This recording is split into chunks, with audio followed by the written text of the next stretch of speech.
Okay guys, this is Itsu again, still struggling with measuring the input of my catcher device. I got some advice to move the oscillator coil out of the way of my measuring and supply equipment. So I moved it aside. I used some more heavy wire leads and crocodile clips.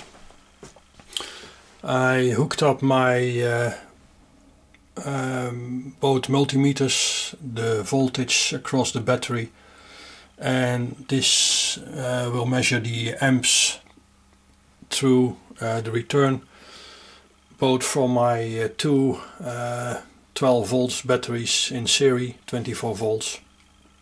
I also have hooked up my yellow probe again across the voltage, and I again have here the red probe across a 1 ohm resistor in the return line. So what I like to do is now to measure both the voltages and the amperage with the meters and show you the scope shot and trying to get a multiplication of the amps. By doing it this way, you move this stuff out of reach a little bit. My multimeters are working reasonably okay, so I can trust this these values more than the day before. Okay, I will hook up now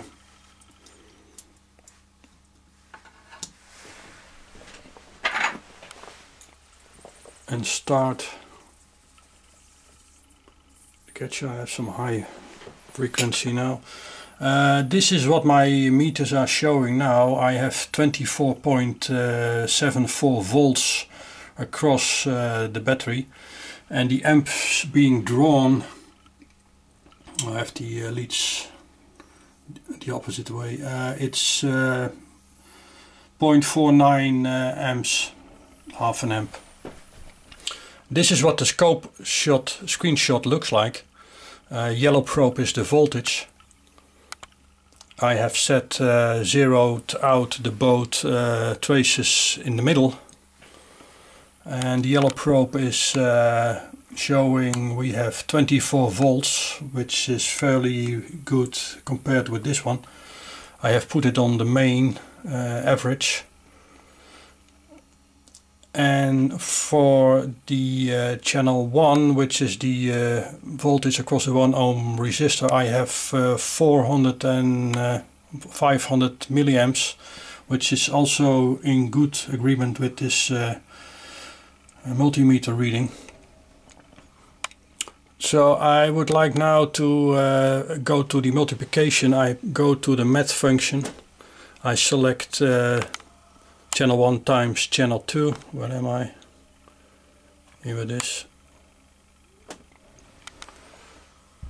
And then you can see that I have here a green marker, meaning the math, but it's up there, it's out of the screen.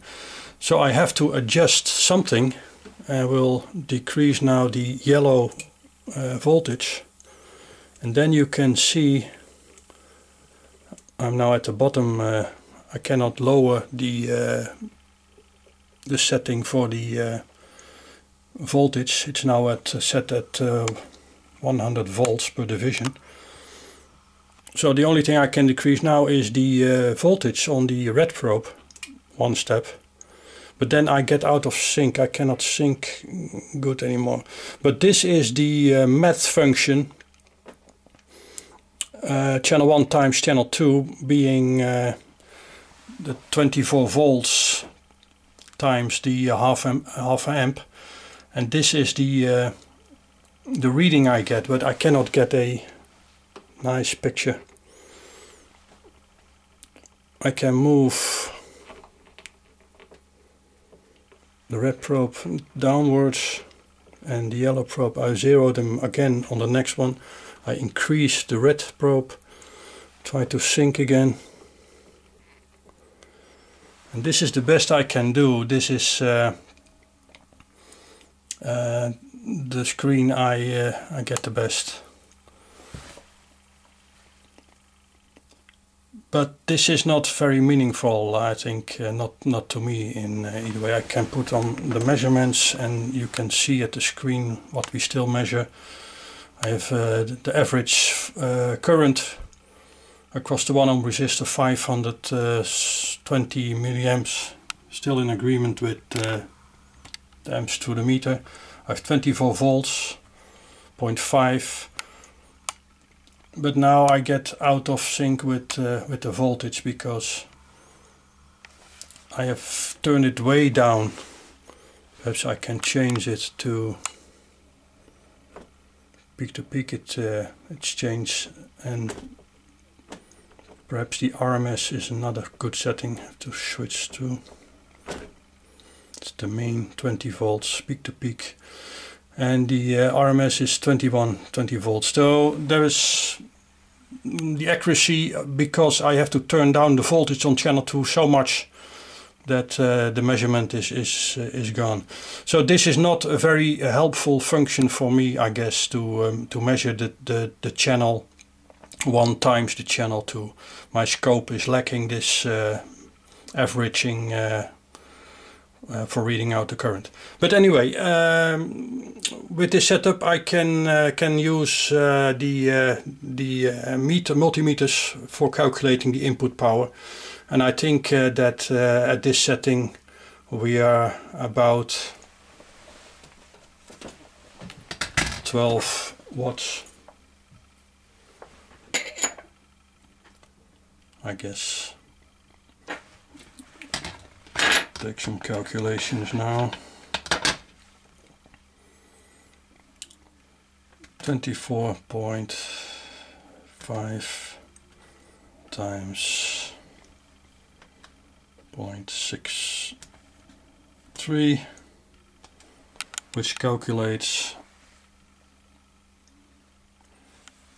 oops, to do it correctly, 24.5 times 0.63, and I have 15 watts. That's what according this results is showing. This is the best I can do for the moment with calculating the input power. Okay, thank you.